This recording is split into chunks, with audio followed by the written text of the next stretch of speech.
Salutations, incarnations. Welcome back to Channel 7. I'm your host, Seven Shaman. Today, I wish to explore further and deeper the concept of life force, which I did in a previous video titled Life Force, and expand upon it for our interest and enlightenment. Prior to today, I've given various talks, the highest technology on the planet, decoding genius, and life force itself. These three seeming disparate themes actually all begin to tie in together, as if you follow them all and watching today, you will begin to understand how these all tie in into one body. These are all the steps upon which the next step is built. And today we go one step higher, one step further into this great tapestry that we are weaving with ideas to give us a great foundation for living a better life. So as I've previously said, the Sun, Father Sun, is the primary source of all life force on this planet. It imbues itself into the air, into the water, and therefore into the second and third kingdoms, the plant and the animal kingdoms respectively, as well as directly to us. Biology, all cellular biology, is a storage mechanism for pranic life force. And we've explored how surplus and deficit in us, the fourth kingdom, humanity, we've explored how surplus states and deficit states in my last video of life force generate completely different outcomes in our emotional, mental, and physical lives. Life force structures our life experience directly, 100%. The one is and equals the other. This is an important thing to contemplate and remember going on and have it in everyday life. In our fourth kingdom of humanity, we have a superpower. Unlike the animal kingdom, which is empowered by its physical abilities and instincts, we, the fourth kingdom, containing the animal kingdom, third kingdom within ourselves, have a superpower. And that superpower is, in my opinion, often overlooked. Actually, most frequently overlooked. In fact, the name for it is bandied about as if it was a normal thing, which it can be, but it can also be something extraordinary. And that, the name for this superpower that we, the fourth kingdom, have is consciousness. Consciousness is the fourth kingdom's superpower. Right? Why? Why or how come this is a superpower? How come consciousness is in itself a superpower? Well, now we're going to begin to explore this in detail, because consciousness is an extension of will. Divine will operating through the human mind into our life and affairs. Will directs life force. This is akin to one of the more spiritual sayings of life responds, or the universe responds to us. The universe is responding to you. That seems a very innocuous statement and sort of vague, but in reality, directly, it is meaningful, because our willpower and how we exercise it determines the nature of life force itself. Let me go back to the third kingdom.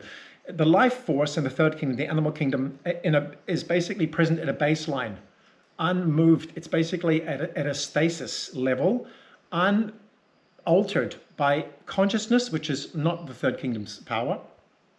They have consciousness, but not our consciousness. We have self-aware consciousness and directed consciousness, directable consciousness and self-awareness, which the animal kingdom only has in a very limited amount, and that only even in the very high regions of the animal kingdom's evolution. So the universe responds to us. In the third kingdom, life force provides energy, repair, it directs the life, and also determines the lifespan of the animal kingdom, the average lifespan of the animal kingdom. In the fourth kingdom, humanity, every emotion and every thought is a qualified or disqualified life force expression. Life force, as we have said, is the baseline energy that runs all life. To give you an example, a computer from 20 years ago, which has very basic systems in it, ran on the same electricity as a computer today. Okay, so imagine the computer in the very early days. We're all familiar with these, computing systems. In the very early days, the software that it ran on was incredibly limited, as was the hardware, but the software itself was only at a fledgling level of development and could only produce a few outcomes. Useful, but still only very few. As things have evolved, as technology has evolved, the ability for software and hardware to evolve to produce far more applications and far more relevancy and far more control, far more power, the ability to exercise power in our everyday lives has increased. Now, in the human kingdom, the fourth kingdom, consciousness is this superpower that allows the baselines of just energy, repair of cellular tissue, average lifespan to be potentialized. Okay, so the life force, as we've discovered, is a two-way street.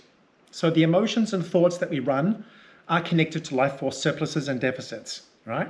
So surplus states equate to an experience of happiness in and of themselves without any reason. Okay, a life force surplus creates happiness as an experience, which is quite wonderful to experience independent of any reason. To be happy, to experience happiness without a reason is a rare and wonderful thing. This is the blessing of a surplus state of life force in that moment. So just as life force surpluses engender happiness naturally, so too in this two-way street, it works both ways. Sadness produces deficit. So the actual emotion of sadness, anything running at a deficit level, any form of emotional deficit or thought deficit in expression, creates a deficit. It creates a lessening. It impacts life force in a way in which it diminishes under the impact of this energy, which we generate, our thoughts and our emotions. It is worth contemplating this, for this sets the stage and the scenario for an understanding that is overdue and essential to our lives and how we live them.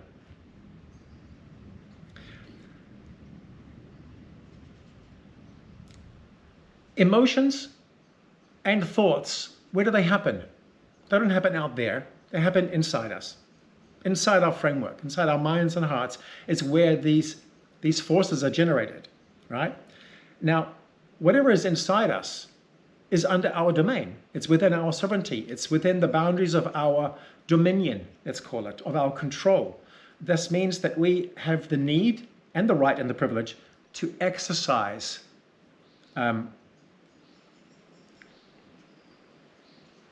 these states, emotions and thoughts. And that also means that we're responsible for them. Which brings us to the next subject. The quality, to this particular subject expanded upon, the quality of life and our life experience is, theoretically at least, in our own hands. And this is the theory that we shall attempt to bring into practice through this talk and all the others that I get.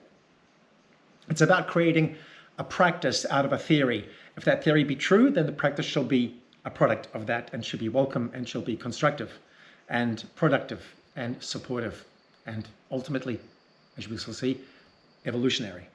Yes? So that means are we as human beings, we're either in two states, we're either in sovereignty or we're in victimhood. Sovereignty means we decide in that particular moment who we are, what we do, how we respond.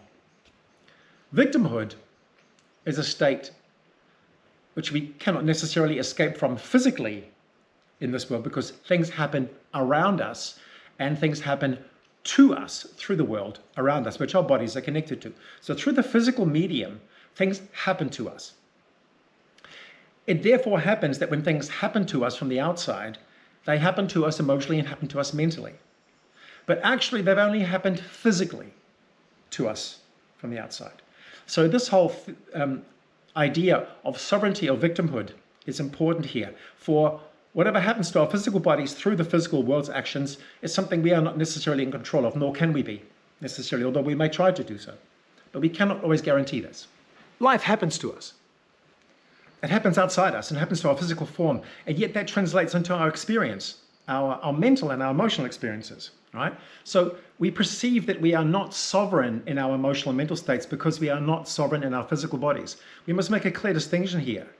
For we are sovereign in our emotional and mental states, and yet we've become habituated to becoming a victim through things happening to us physically. This is because we are primarily physically identified. And it is advisable and of great advantage to make a distinction in this matter. The Landmark Forum, for example's teachings attempt to create that distinction of how the mind and the emotions become immediately identified with whatever's happening to the physical body and create all sorts of stories. And the great work that they do lies in allowing yourself to become aware of this and be discerning about where the influence comes from and which parts of things lie under your domain and control and which parts do not. This is a key tool in conscious evolution. And as we know, in the fourth kingdom, consciousness is our superpower. So when things happen to us, when things are not under our control and our emotions and thoughts run amok as a result of this, we are, the world is an unpredictable place and things do happen that can't always be predicted or controlled. That state, especially because our minds and our thoughts run amok with whatever happens to us physically, because they're ultimately connected, and we haven't differentiated them yet. This connection creates anxiety. This state of affairs creates anxiety. It's like a baseline of anxiety. What's going to happen next? And we run through life with this at a base level, always trying to turn up energy to forms of, to acquire things of safety, a greater security, a greater predictability. What's happening next? So we can prepare for it. So we can assure that what's happening next is of advantage to us, or find the means to deal with it should it happen.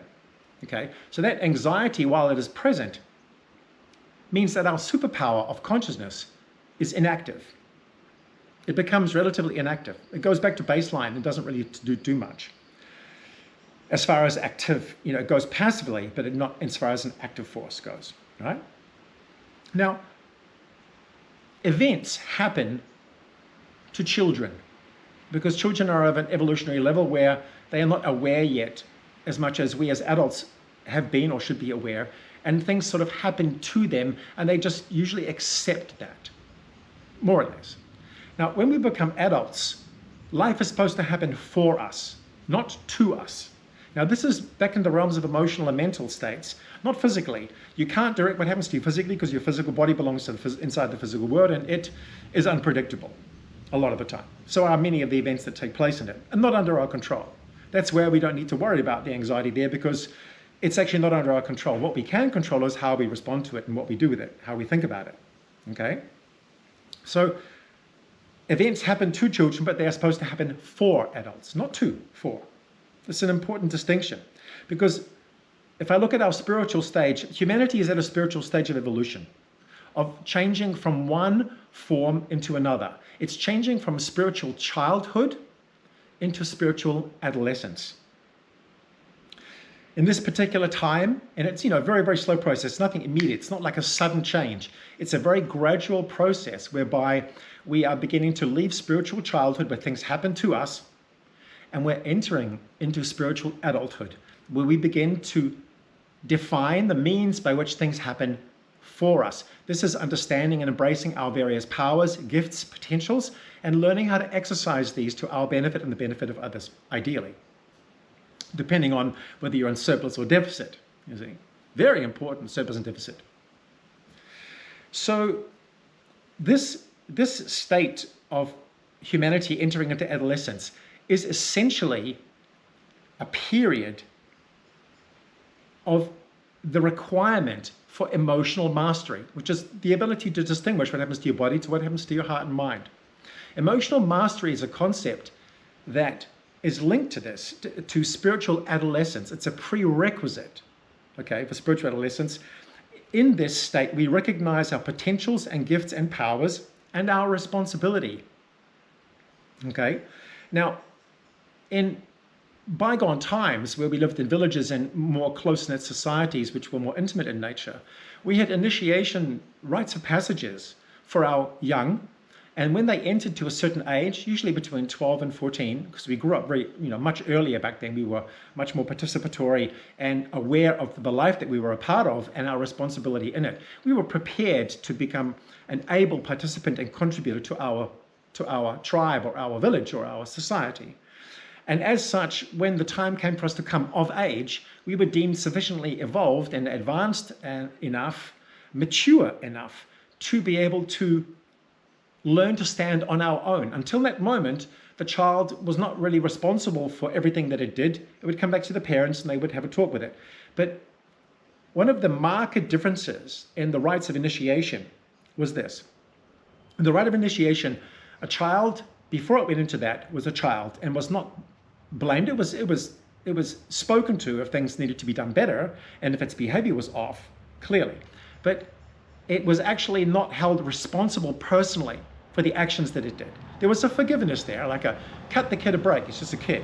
Now, after the rites of passage, when a child emerged from that rite of passage, which was essentially a test in which the child was subjected to hardships, strain, a significant challenge that might even put its life at risk. But it was also prepared with the tools to navigate this successfully. And hopefully all the children were able to do this, and they kept repeating it until they did. When they emerged from this place and became a member of the tribe, they were welcomed and given a ceremony in which they were then told that they were now equals to all the others. But with that equality came a responsibility. They would now be held personally responsible for all the things they did or did not do, as far as that had an impact on anybody else. That responsibility is key here, and that responsibility is an evolutionary force that rallied children and to become adolescents, and from adolescence into spiritual and essentially into adulthood, functioning adults within a tribe or society. This is really important because we in our modern society since hundreds of years have completely lost the initiation rites. And as a result of that, children no longer experience rites of passage, really essential, by the way, and I really hope there is a growing movement. And I hope that this will be successful in expanding more in our modern age and offering young adolescents rites of passage, especially for the men, because women in and of themselves often may have a rite of passage through giving birth, through becoming pregnant and becoming mothers. That in itself is a serious and significant rite of passage, which matures nearly every woman significantly into adulthood, no matter what age you are. Men, however, do not have the same experience, and the absence of a male initiation rite has caused many men in our society to continue being adolescent throughout their adult lives. In fact, if you look around in the West, you find it hard to find many people under 35 who are not still children in some way, childlike, childish, not really childlike, but childish, immature. They haven't really learned to hold any responsibility for their actions and how they behave in the world. And it runs rife. I'm sure every one of you who lives in this world, who has met with people, whether you are that yourself amongst your peers or whether you're older and you see youngsters, arriving in their 20s and early 30s, you still see an enormous amount of immaturity. Now, this is necessary, of course, because we are young at that age and we haven't learned everything yet. But it's also compounded by the fact that we have no initiation rites anymore. And so this immaturity goes on and goes on and goes on, permeates society, becomes a society of adults who never really had any initiation rites and never really matured to the point of adulthood. We sort of stumble our way there, right? And eventually, usually by the time 35 comes along, enough life changes happen to you, you've had enough maturity to actually realize your place in this world. And then usually from then on, you live accordingly and you change the way you are. In fact, Aristotle in numerology in this early days of Pythagoras, they understood that 36 was the human number. It was the age from which a certain point of life actively begins. So this is not out of alignment with my observations today, that many youngsters are still far more immature than they need to be or should be for their own sake and for our sake. It creates a culture and a society of immaturity where more laws are required, more rules, more fines, more punishments, which are things that don't actually belong in spiritual adulthood. They don't. In spiritual adolescence, we become adults, human adults. And so we are meant to take responsibility on instead of functioning under the threat of punishment for things. That's what children do. As adults, we are not supposed to be doing that anymore. So I speak of these things because society is adolescent. We have the full power to act, but with less knowledge or experience in order to know the consequences or what that means for others and for ourselves. Now,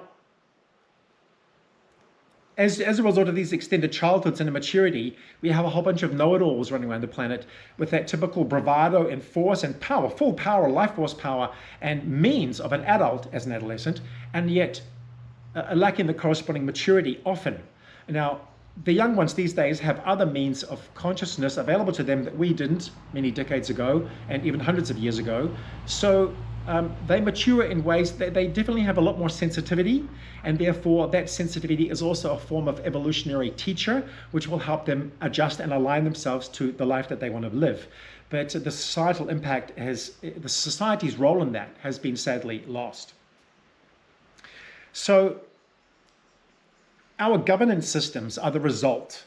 The rules and laws and endless regulations are exactly the result of our society having invested itself in a paternal hierarchy, which we call governance of any kind, social governance, councils, national governments, any form of government.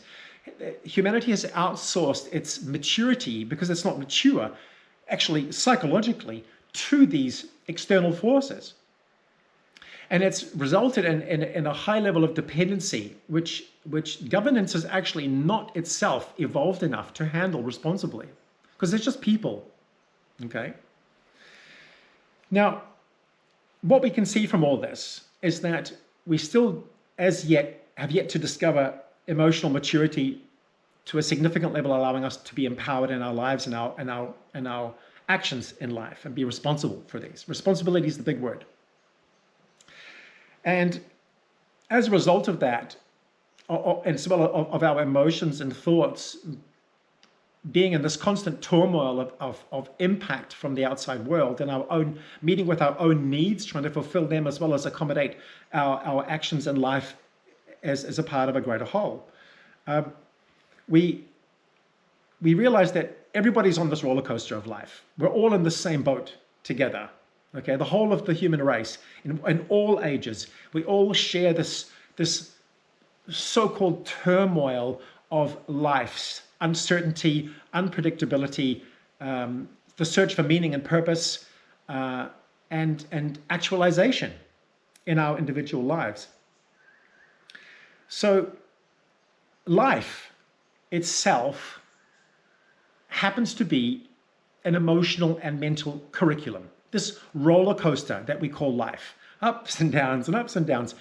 This is connected to the life force, which we've been speaking about, where surplus and deficits create happiness or sadness, create optimism or pessimism.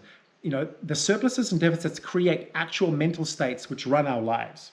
Okay, so I'm just speaking of this with initiation in order to highlight that our societies themselves have reached a point where this has become institutionalized. Okay, so life has a solution for this in its infinite wisdom. It basically makes our lives into emotional and mental curriculums for learning.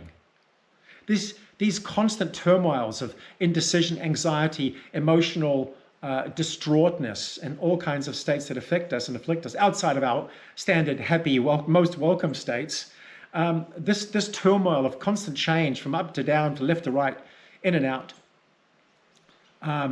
yes or no, certainty and confusion, all these, especially through relationships in particular, in particular through relationships, we have interactions with each other. We're all energetic centers, and relations that we have with each other form a lot of the basis of our own experiences in life, not just with the world, but with other people, with our parents as children, with our friends as growing up, with intimate relations as partners, and with our own children when we come to have them ourselves. All these relations form the basis of a schooling, of an unconscious, so far, school.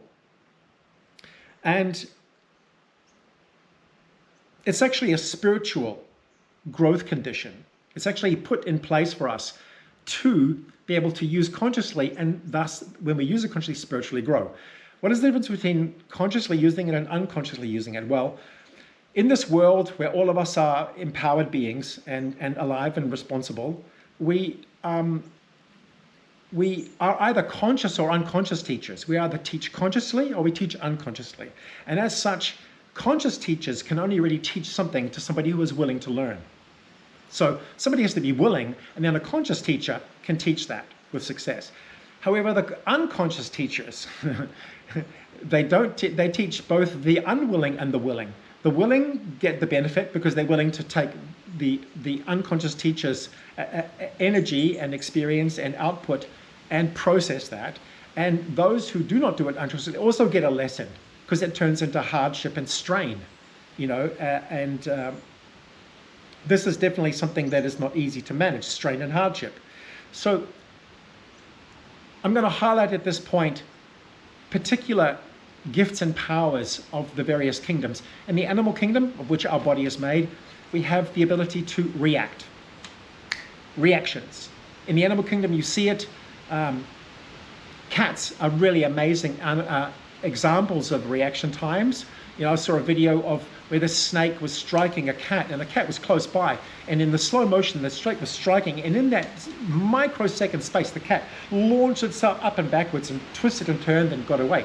So reaction time is a part of our demonstrative and powerful animal makeup, third kingdom. The fourth kingdom has a different power. The human kingdom, our gift is not reactivity, although we are obviously reactive. The whole point of emotional mastery in this curriculum is to turn us from reactivity into response. So to turn a reaction into a response. The difference between a reaction and a response is fractions of a second in time. But these fractions of a second denote the difference between a reaction, which means we are reacting unconsciously to whatever is happening, without presence or awareness, to a response in which in fractions of a second we process the same phenomenon and with awareness applied can produce a response, which is an aware infused output to the same phenomenon. This is one of our gifts. So response versus reaction. This evolves into the fifth kingdom. The fourth is evolving into the fifth kingdom. The fifth kingdom's power in this regard is the reveal. So we go from reactivity in the third to response, the ability to respond, consciously respond in the fourth, to revelation, to a reveal in the fifth kingdom. This is how these same phenomenon, i.e. living in the world, are processed with huge and differing outcomes: reaction, response, reveal. So this is the stairway we are looking at here and the framework that we're exploring today in the bigger picture. All right? Now, in our culture and in our individual lives, in our society culture, we have energy desperation. As we can see, most of us are hovering above or below zero most of our lives. We may have moments or days or weeks or time, months even if you're lucky, where we are above surplus and stay in there. In fact, many people are blessed to have lives of actual surplus. And we are all blessed to know surplus, for we are become just better humans and have more fulfilling lives as a result. However, many of us experience hardship through the curriculum of life, which always seeks to say, if you can be brought below zero, there will be circumstances around you that will produce that or incentivize that within you so that you may learn to not go there. That's called emotional mastery. Okay? So due to the fluctuation above and below zero, we become energy desperate, because below zero means you've lost it and you need to gain it back, and you become desperate and predatory as a result. and self-centered as a result. When you're in surplus, you have abundance and you have the natural states of generosity and giving as consequences of that. More forgiving as a result as well. So I'd like to explore an analogy of this energy surplus of the individual as well as the society. You see, our economic models and our whole philosophical construct of life that we have today in this modern age is actually still primitive. It's based on understanding ourselves as the animal kingdom, which we identify as we are the bodies, there is nothing else. We are the bodies and the minds and the hearts in the bodies, but essentially we're all the bodies because it's all physical. The thoughts are just brain firings, the emotions are just glandular hormonal secretions, and the body is the physical body. So it's all, science has chosen to inform us that we are just physical organisms. Okay? Now, the reality is that emotions and thoughts direct life force energy, which is the fourth density. And it is responsible for the life force itself, which creates harmony in the body or disharmony in the body, as well as outside, okay, in our life experience itself. Now, the analogy for this plus and minus system, well, our economic models in the world, and now as a result of that, our individual models of navigating life are based on a simple word: acquisition. Because of this fluctuating above and below zero, everybody knows you've got to get above zero. How do you get above zero? You've got to get more. It's just a baseline, very simple, very primitive philosophy which tends to incline all individuals and societies and groups and all economic structures like corporations towards acquisition.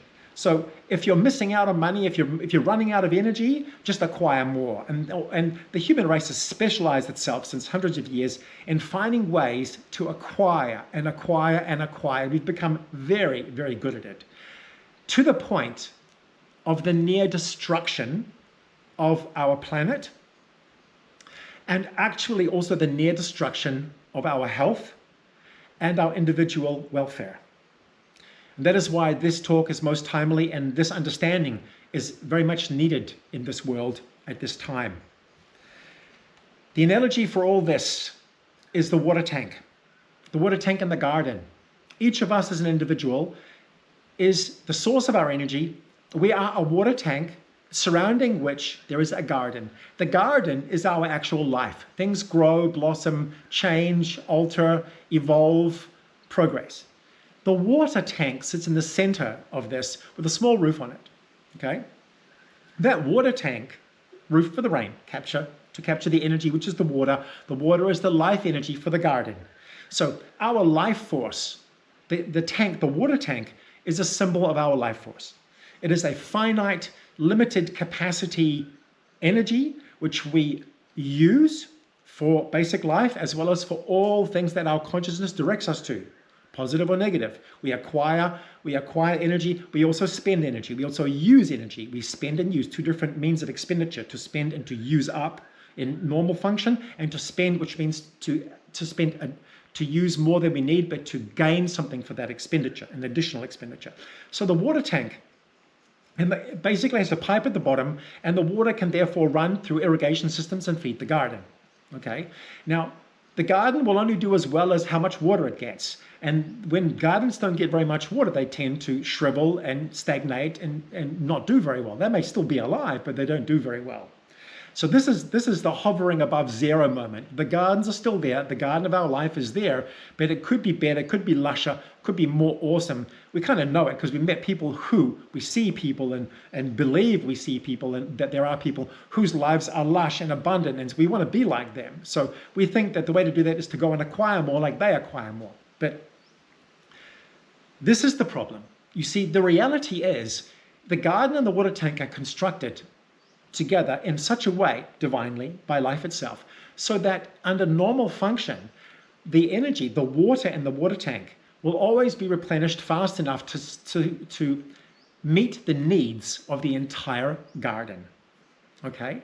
But what happens through the impacts of life and through our unschooledness in the ways of energy and how to manage it, our lacking of initiation, ceremonies, responsibility, and general immaturity means that we especially ignorance around how our life force energy operates and how we use this, both for ourselves and against ourselves, okay?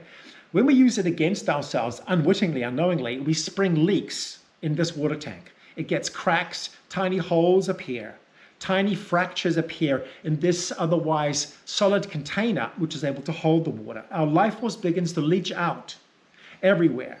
And as it leaches out, the water levels drop more, okay? And there is less available for the garden. And once we start to see these water levels dropping and dropping, getting close to zero, we become more desperate to rectify this situation. Okay, so we're seeking more water. How do I get more water? I need more water. I need a bigger roof. I need your water. I need some water. I've got to go out and get something to the river. I've got to bring buckets back. I've got to get some. Now, this is an important analogy. It may seem silly, but it's a very important analogy because in reality, the acquisition of things is a kind of blind and temporary solution. And it forms a conditioning. We become so conditioned to acquisition that we totally overlook that we ourselves have become immensely wasteful with our energy. Without even knowing it, our energy is leaching out of us left, right, and center. And we consider this a normal state of affairs. This is like normal living. The highs and the lows, always dipping down below zero at some point where we experience the desperation of deficit. And the great need to rise above it, okay, which creates selfishness and overlooks the consequences of things we do that might adversely affect others and the environment and planet we live on. So, the economic structures of our world are modeling this. They acquire non-stop in order to get more profits. The governance systems we have, economies must grow, constantly grow. And nobody looks at economy. Whereas economy in itself is actually an interesting word. Economy means economizing, means measuring out to create the best outcome for what energy is spent. And yet we are far from an economy, even though we call it the economy. Our life force is also an economy, and we are far from economical. Why is this? Because of these losses. These losses are the great drain upon our life force and the great drain upon societies and the planet. We expend mindlessly and lose mindlessly, ignorantly, and as a result, we are in constant deficit. As a result, we acquire mindlessly, irrelevant of the consequences. And this leads us to the state of affairs that we are in since hundreds of years, probably thousands. But we're just getting better at it, better at acquiring and better at destroying. And so it's becoming more obvious and in our faces the consequences of this action. Now, the solution to this dilemma is not more acquisition, people. It's never been more acquisition, no matter how much the society has conditioned us, itself, into believing that acquisition is critical and we must acquire at all costs, because ultimately that leads us back to the third kingdom of a predatory world in which we go below zero, become a victim, and being in need must rise above, even if somebody else rises down as a result of our rising. This whole concept of competition for scarce resources is a philosophical extension of an acquisition model that we've acquired, which is absolutely obsolete. It's an obsolete world model because the human kingdom is incorrect. It is adversely identifying itself with its animal kingdom nature because it has forgotten or does not believe that it actually is meant to go upwards towards the fifth kingdom instead of staying in the fourth and identifying with the third, which it thinks it is. Just an intelligent animal. Look at Noel Harari, that person who, for many people, follow for his intelligence. He says we're hackable animals. This is like a dispensation intended to reduce us to mechanisms. It started with medicine a couple of hundred years ago and surgery. We've become very good at surgery because we understand the mechanism. However, medicine in by and large has fallen completely short of healing people because medicine is only basically good at surgery, at dealing with the mechanism, okay? And not with the energetics, not with life force. This is going to have to change and will and must change. It is my hope that talks such as these will empower you to begin to make these changes in your life so that you can begin to see the changes that this understanding, applied understanding, can bring about. So identifying losses is the sustainable way to improve the economy of any system. So we ourselves as an energy system are not separate from this. We are not separate. So we must understand, where do we lose energy? Where is our life force expended? Well, in my last talk of life force, I clearly described to you the various emotional states that are deficits, the various thought processes that are deficits. And as we've seen today, this is a two-way street. Life force surpluses create happiness, and yet a sadness state upon you will produce an additional deficit impact upon your life force. Your life force will drop in response to sadness or despair or anxiety. So now we can begin to see clearly this comes together. Thank you for your perseverance and patience. Now the revelation, the coin drops, so to speak. Our emotional states and mental states are the ways in which we lose our vital force energy, our life force itself. And when we lose life force, we are hell-bent on acquiring more and dismiss all too easily any of the consequences that acquisition brings about. This is a state of affairs that must change if our species is to survive. And if we as an individual are to survive and live a long, happy, and healthy life. Okay? This is what happens, people. When we plug our leaks, and what is plugging our leaks? Plugging our leaks can be summarized in two words: emotional mastery. Emotional mastery. Emotional mastery means the world no longer happens to you. You happen within it. You direct your emotional response, which is a response, not a reaction. Reactions tend to blow out energy. Responses contain that and may even increase depending on the chosen response, depending on the psychology and awareness driving this. So when we begin to master ourselves emotionally, and this, by the way, is an absolute baseline for any form of evolution, okay? A miracle occurs. A miracle occurs. When you do this, you begin to gain energy in times where you would otherwise remember that you have lost it. You feel differently. When you master your emotions in a situation, you become the master of that situation and not its victim. Everybody understands this at a core level. Okay? So mastering your emotions, which is the ability to respond, not react, is key to accessing the superpower of the fourth kingdom, consciousness. No? It's the extension of consciousness in our lives. So this miracle is this. Energy begins to build. Instead of being lost, suddenly, when you're emotionally masterful, you plug your leaks.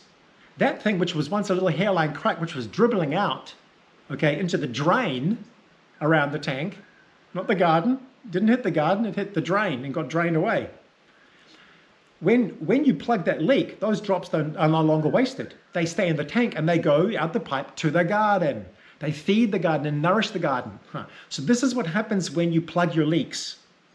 When you seal your losses, your energetic losses. And it is our goal and dream to become energetically surplus, permanently, okay? So this state is a kind of miracle state, because suddenly you get the practical experience of how it is that you are not dependent on the world's happenings, you are dependent on yourself responding to it. This is a superpower which must be activated. This is a turning point between the fourth and the fifth kingdoms.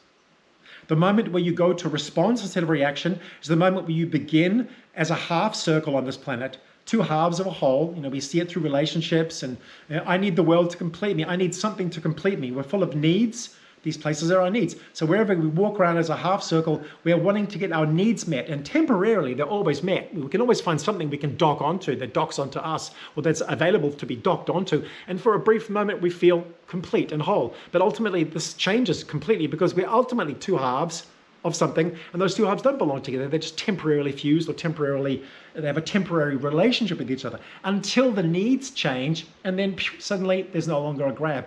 So what happens when we start gaining energy, when we start conserving our life force, is this half circle begins all by itself. It begins to start closing.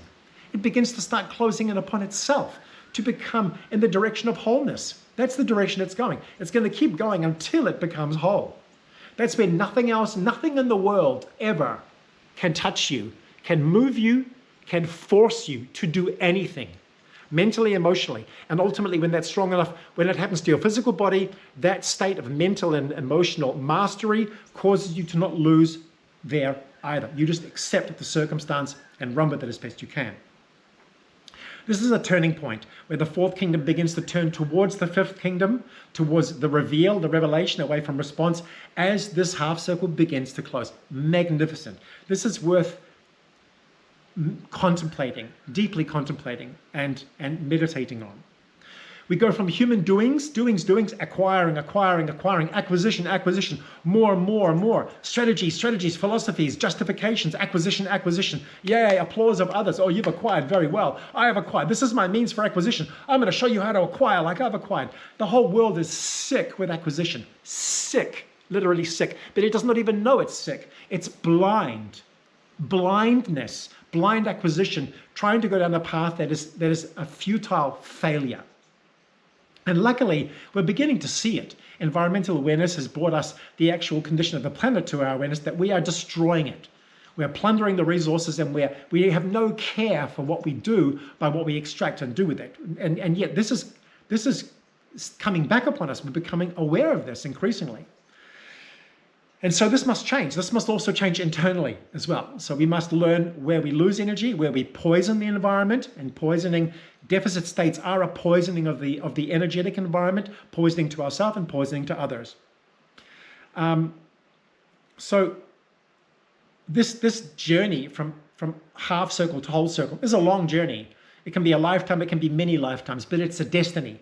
It is our inheritance. This method, this turning up to the fifth kingdom, beginning to respond and act, practicing this and learning, becoming masterful in this, is evolution in practice, spiritual evolution in practice. Emotional mastery is the first step of spiritual evolution outside of the animal kingdom for the fourth kingdom. And we see around us the great symbols of whole circles. They are the source of life itself, our sun, our planet, if you believe it's round, I certainly do. Everything, the moon, all the bodies in the universe that are that hold life or generate life or sustain life are all round. They're all circular. Okay, it's the goal, people. We're meant to be circular. We just start off a little handicapped, and we are meant through evolution to find out. And we've been given the tools as well. Don't forget, we've had to discover this, and we are discovering this. And this talk is one of the means by which this discovery can be shared to all our benefit. So emotional mastery is a prerequisite for any evolution. Until then, we are given token power to play with. Token emotional power, token mental power, token physical power. We think physical power, that's a really big thing. Somebody with a gun, whoa, we get terrified. Ultimately, humanity is never allowed more than a token of power to play with, because Father, Mother, Divine understand their children, and they're not going to give a 6-year-old a gun, literally. So they're going to give it a stick, and if it hurts itself, it's not going to be critical. It's not going to be fatal, okay? And yet, at the same time, for the child, the stick is mean as. A stick is a weapon. A stick can be used to hurt itself or others, or to discover, or to dig holes. Many things a stick is good for, to become a gun, if you're a girl, to wrap something around. So we are only given as much power as we can responsibly use or misuse without complete self-annihilation. Yes, well, nuclear power may be an exemption to that, but so far we haven't done anything with it terribly to each other. So here's hoping on that regard, right? So how do we reach emotional mastery? Well, there was in the ancient times, in Egypt, which is one of the cultures that understood human initiation rites, spiritual evolution, and spiritual mastery, they actively, amongst many others, but Egypt is just one example here, many of these cultures cultivated rituals and rites called initiations that people had to pass through over periods of time. Just like the initiation rituals, the rites of passage for people in tribes, which we have left behind, sadly. These initiation rituals at a spiritual level were there to help people transition into a greater mode of awareness and power and responsibility. One of these in Egypt in particular was called the left eye of Horus. And anybody admitted to a temple as a neophyte, which was they were hoping and aspiring to gain access to the knowledge that was used to govern the weather, to move things, to lift stones, change the weight of objects, magical powers, which are like the cities of humanity in the fifth kingdom, which we can discover and access, by the way. So initiation ceremonies of the past ancient civilizations were geared to produce these outcomes in people if they were successful in passing it. And the first prerequisite for any person coming into the temple in Egypt was called the left eye of Horus. The left eye of Horus. This left eye of Horus was a 7-year initiation rite. It lasted for 7 years. It lasted for 7 years because the purpose of this initiation ritual was to prepare, educate, and train the neophyte, the aspirant, to become emotionally masterful. That means they were consciously exposed to all kinds of circumstances in life that would test them, try them, trigger them, cause them to become upset, lessened, life force expended, depressed, sad, confused. These were all given consciously and intentionally in order with a training that was taught that this is what it's doing, and if you let it, this is what's going to happen, but you have the means to offset it. So training, the building of emotional resilience was only possible through emotional exposure. Emotional exposure caused emotional distress. Distress became unsatisfying, so you began to turn upon resilience. This is a very slow process of emotional growth that we undertake. So coming back to our time, this roller coaster of life is the great teacher. Yes, the initiation rituals of old, for 7 years these students had to go through this, and at the end of it they were faced with a basically life or death scenario. And if they used the teachings that they had been taught successfully, they passed through this ritual successfully. And if they did not, it was possible that they might die. And this is important to note because the teachers of those times understood something very important about what comes after that ritual. That if you come out of that ritual alive, you are now able to receive knowledge. Because you have mastered your emotions, you will no longer use the knowledge, which is power. Knowledge is power. You've heard that before. You will no longer use the knowledge as power to hurt yourself or others. That's because you are emotionally masterful. Get it? Emotional mastery is the prerequisite for any form of power application or expenditure, true power in this world. And life limits us perfectly until we come to such a point where we demonstrate that. And so that highlights the importance of emotional mastery and how important the ancients saw it. They saw that it was actually better for somebody to have died in that process after 7 years and failed to come back in again and try again, rather than be given access to knowledge without the emotional mastery, for they would destroy much more than just themselves in the process. It was a kind of gateway, a safety mechanism to prevent misuse of power.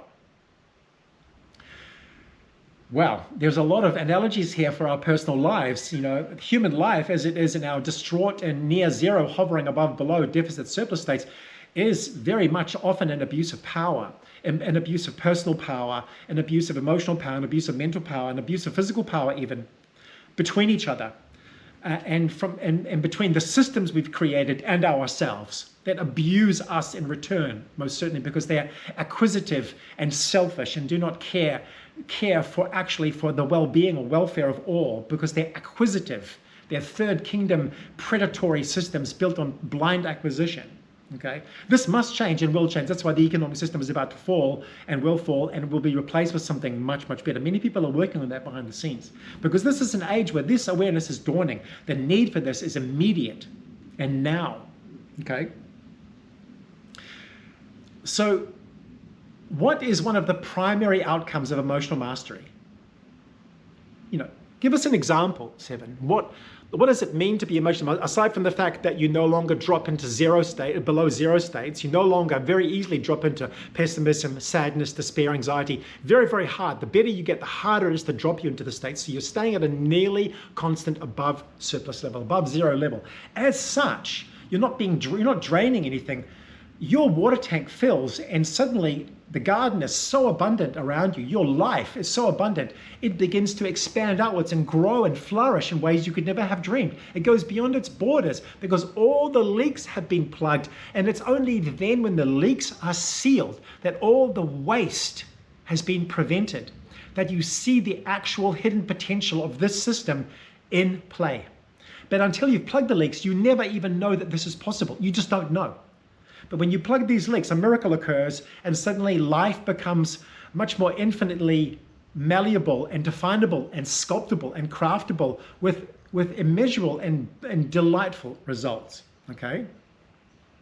One of these results, one of these amazing results of life force mastery, which is emotional mastery, essentially, they equate to each other. Life force mastery is emotional mastery. Okay, because emotional mastery means mental mastery, and that means that all these energies are generating surplus and the life force is intact. It's not being diminished from within you. So it gets to build and grow, and it does a miraculous thing. It starts to produce higher outcomes, higher potentials all by themselves. This is called evolution. Evolution takes place all by itself in the presence of a higher energy field inside us. We don't have to do anything consciously. We have to do the work consciously, but the outcome is self-directed. Amazing, a miracle. So coming back to this, what is the single most important outcome of emotional mastery and life force mastery?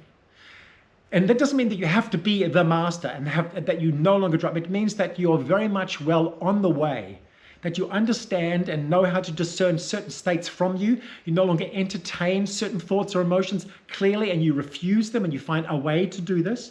And as such, your life force stays constant and high. One of the results of this is that the life force inside your body is always high, and what happens as a result of that is something that today is, for most people, very hard to believe. In fact, it'll probably be dismissed as a fancy. But the truth of it is this: perfect health is the natural outcome of life force surplus. Constant life force surplus. I'm not making this up, by the way. I'll give you a very small example from my own personal life. I was born in the 60s, and I'm well past the middle of my 6th decade here on the planet. And for the last 40 years, so my entire adult life, 40 plus years, this body, this vehicle of mine, beloved thing, has never, ever known illness, has never, ever known sickness, has never, ever failed in any of its functions. This is not a coincidence, people. It's not just I got blessed and lucked out with the right circumstances and had the right hygiene. Sure, all those things happened. They're all true as well. And possibly I was given a great abundance of it to start with. Who knows? But what I do know is that since I learned about these things in my early adulthood, I applied them somewhat instinctively. When they came to me, the teachings, I understood the truth of them and I began to apply them. And as a result, if I look back over the last 45 years, I see the outcome has been perfect health in this body. It has never fallen prey, not even a sniffle or a flu. Never in my entire life. And I honestly do not know anybody I have ever met who can say the same. We are all afflicted to some degree or other with some form of illness, with some form of life force deficiency, however temporary it is. And illness is nothing more than a temporary life force deficiency before it can adjust itself back to an above surplus state. Because that happens also automatically, as long as, life is life force, not just emotional and mental guided, but it's also life force itself. And the life force itself is replenishing and repairing and healing all by itself. Even without your participation, it just goes slower. With your participation, it's accelerated, vastly accelerated, it's potentialized. 2-3 times, 2-3x potentialized in its powers. So just a personal example to share with you on the reality and truth of this. I am for myself the living proof of this. I know it to be true. You may believe or not, it is of no consequence. But I can tell you this, should you apply these teachings, in these understandings in your life, the better you get at these, the more you will find and be able to verify this truth to be also your own. Okay? A little side note towards wrapping this up, this idea, is bacteria and viruses. People go, yes, well, you know, it's all very well, you've got life force, and but ultimately bacteria and viruses, you know, they are the agents of destruction in the world, and they can enter your body and they make you sick. It's got nothing to do with life force. Well, I shall tell you this. Bacteria and life force will not touch, affect, impact, or deteriorate any cell, any single cell of a living organism that is full of life force. It is an evolutionary life mechanism put in place to safeguard health and life. What that means is bacteria are programmed to enter into any tissue that is in the process of deterioration. When an animal dies, when a plant dies and the life force is broken up and flees from its form, the form just becomes cellular, it just becomes dead cells. They're cells, but there's no life force in them. This is what we call a dead body, a dead animal, a dead plant. This death, bacteria's role on this planet is actually, once there is a signal given, this is dead. My job is now to break down the cellular material into its basic componentry so that life in its infinite wisdom can reuse these elements for more life.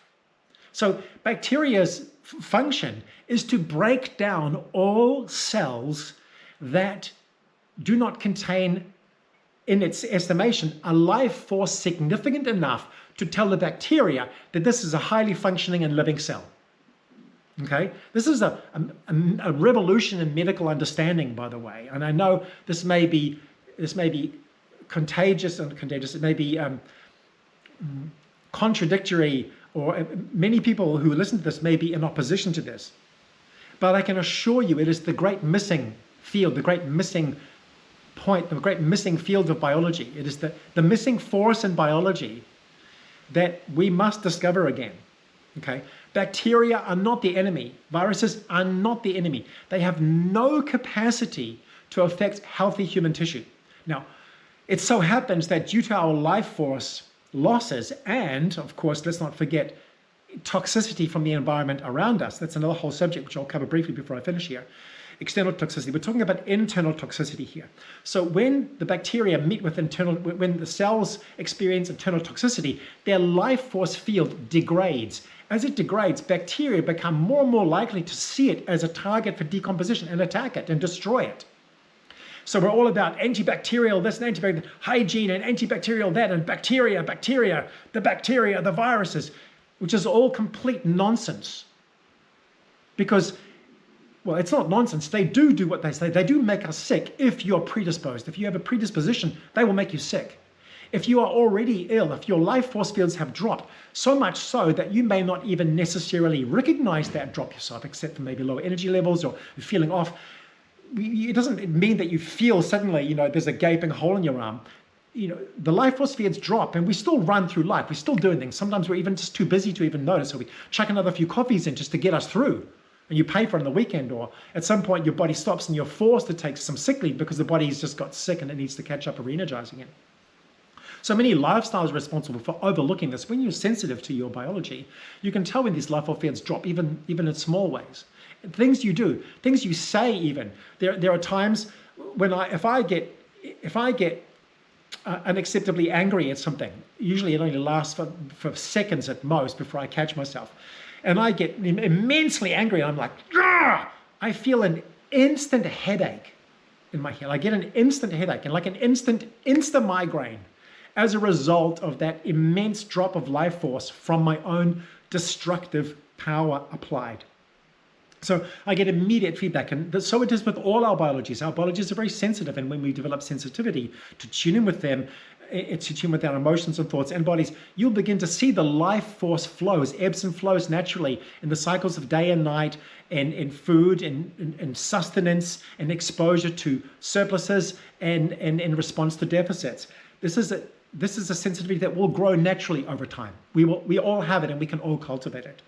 So the bacteria and viruses are not the enemy. The deficit of life force is the enemy, my friends. And the deficit of life force lies within our own powers. Okay? That's within our own field of control, or should be, once we wake up from the spell, the dream spell, that we are victims to everything, and our emotions and thoughts are triggered by every single thing happening around us, and we are helpless victims in a world where basically we are sovereign beings that have forgotten their sovereignty and pretending to be victims. It's a pretense. And it doesn't have happy outcomes, as we can see. So this health deterioration that comes as a result of things is unfortunate, but many of the keys or cures can be found within. Of course, there is another important point to mention here, but just in closing.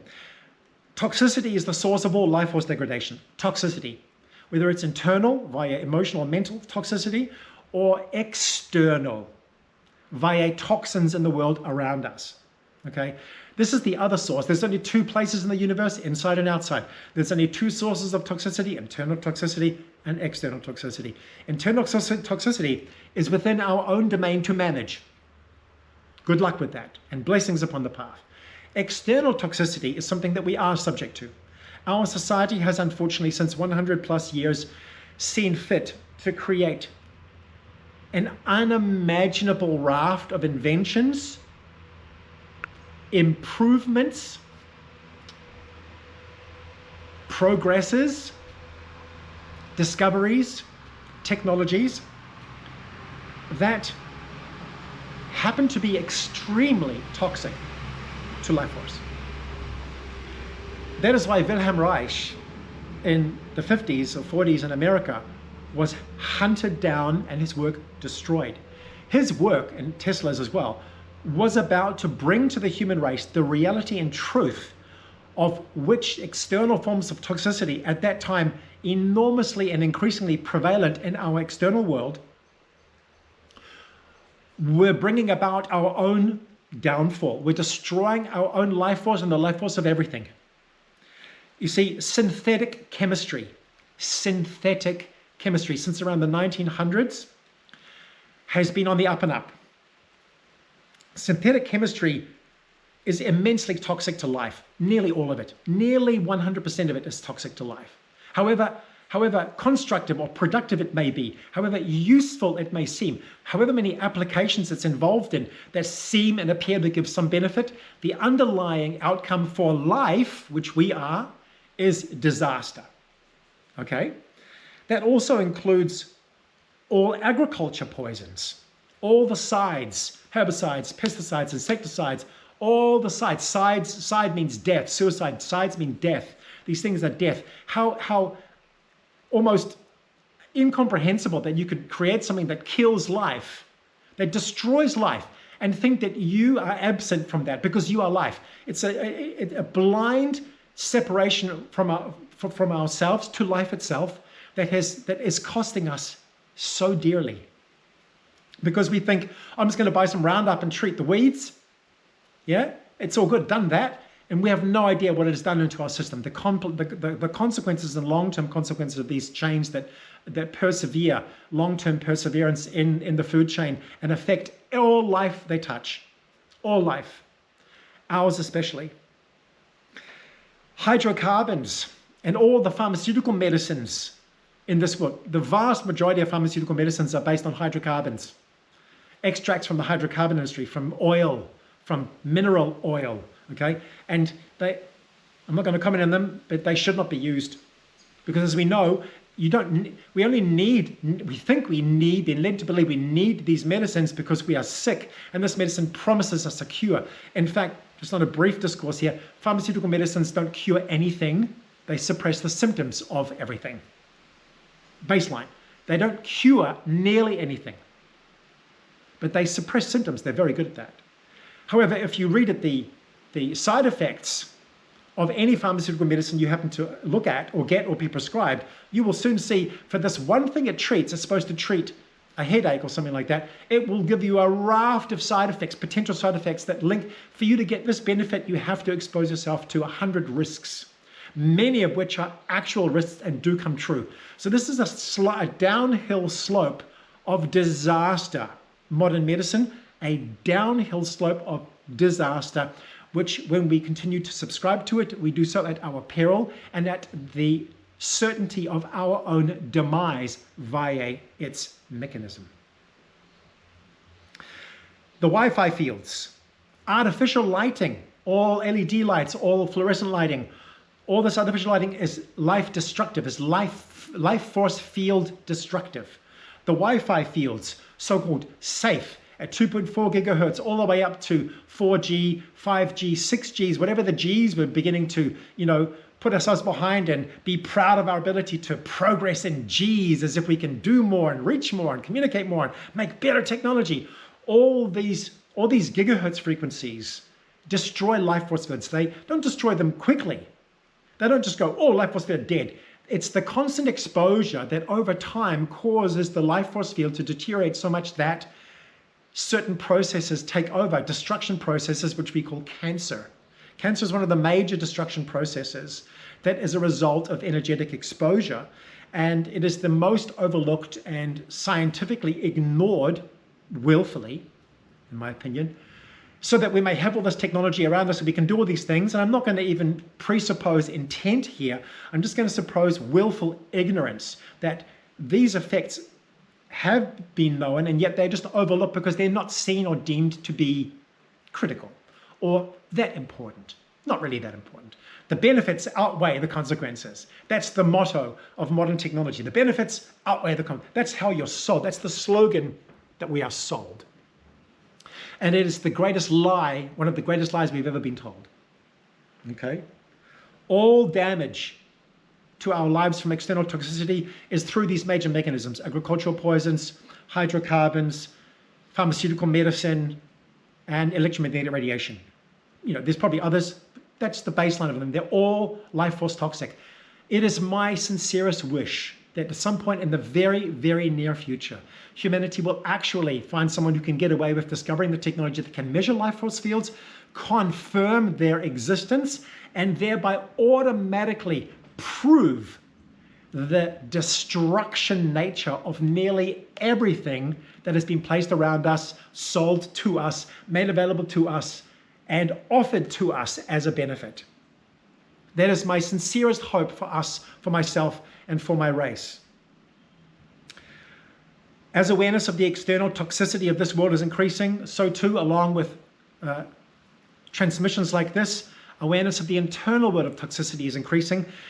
One cannot go, these things go hand in hand. You cannot do one without the other. There's no point trying to clear your physical life of all the toxins and remain toxic energetically towards yourself. However, now you know both sources of toxicity, we can now actually actively resource ourselves into removing these toxins from our life, which will begin to increase our lifespan, our potential, our life experience, create more joy, more true abundance, more generosity, more giving, more natural states, perfect health, hallelujah, and many other things. With this grand vista, I leave you and thank you for your attention today. Until the next time. Salutations. Bye-bye.